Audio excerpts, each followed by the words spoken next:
দিয়া ও পাতি চ্যানেলে সবাইকে স্বাগত। আজ আমি রান্না করেছি চিলি সয়াবিন। আমি যেভাবে রান্না করেছি এইভাবেই যদি তোমরা বাড়িতে রান্না করো সবার চিলি চিকেন খাওয়া ভুলেই যাবে। সবাই কিন্তু পুরো ভিডিওটা দেখতে আমি কীভাবে চিলি সয়াবিন রান্না করলাম। দেখো, প্রথমেই আমি একটা বাটিতে জল নিয়ে নিয়েছি। জলের মধ্যে আমি 1 চিমটা নুন দিয়ে দিলাম, তারপর সয়া বড়িগুলো দিয়ে দিলাম। সয়া বড়িগুলো সেদ্ধ হয়ে গেল। ঠান্ডা করে আমি সয়া বড়ি থেকে সব জলটা বের করে দিচ্ছি। এবার আমি সয়া বড়ির মধ্যে 4 চামচ মতো অ্যারারুট দিলাম আর 4 চামচ মতো ময়দা দিলাম। এবার আমি একটা মিক্সিং জারে আদা, রসুন, শুকনো লঙ্কা ও গোটা জিরে বেটে নেব।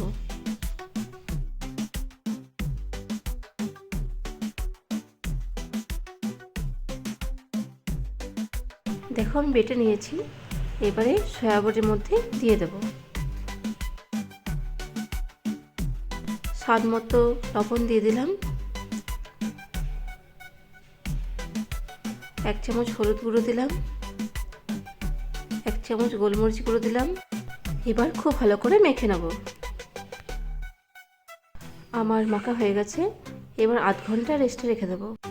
দেখো, আমি আদা রসুন কুচি করে নিয়েছি, লঙ্কা পেঁয়াজ কেটে নিয়েছি আর ক্যাপসিকাম কেটে নিয়েছি। আধ ঘন্টা হয়ে গেল। এবার আমি কড়াই চাপিয়ে সাদা তেল দিয়ে দিলাম। এবার আমি সয়া বড়িগুলো সব ভেজে নেব।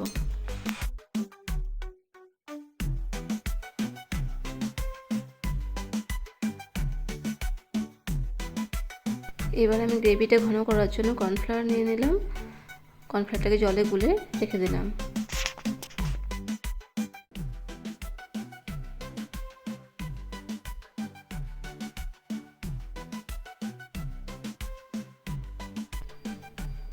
দেখো, আমি সয়া সস নিয়েছি, চিলি সস আর টমেটো সস নিয়েছি। এবার 3টে সস আমি একসাথে গুলে নেব।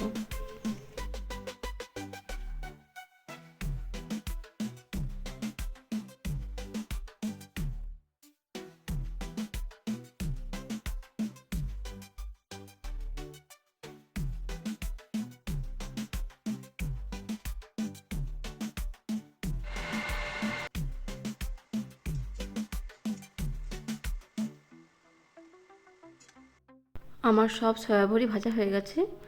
এবার আমি তেলের মধ্যে রসুন কুচি দিয়ে দিলাম।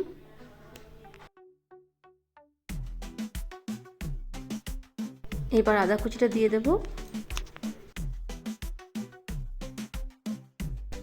এবার কেটে রাখা পেঁয়াজটা দিয়ে দিয়েছি আর কাঁচা লঙ্কাটা দিয়ে দিলাম। একটু ভাজা হয়ে গেলে ক্যাপসিকাম কুচিটা দিয়ে দিলাম।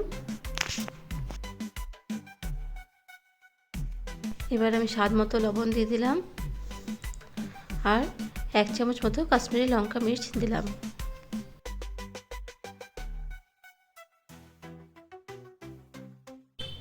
এবার সয়া সস, চিলি সস আর টমেটো সসটা দিয়ে দিলাম।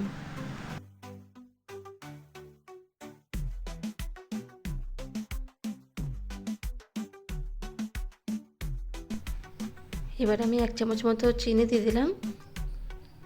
তারপর ভেজে রাখা সয়া বড়িগুলো দিয়ে দিলাম।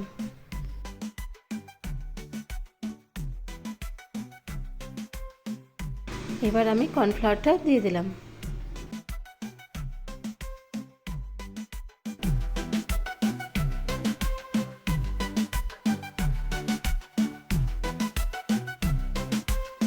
দেখো, আমার চিলি সয়াবিন হয়ে গেল। কেমন লাগলো ভিডিওটা সবাই কিন্তু অবশ্যই কমেন্ট করে জানাবে। ভালো লাগলে একটা লাইক করে দিও।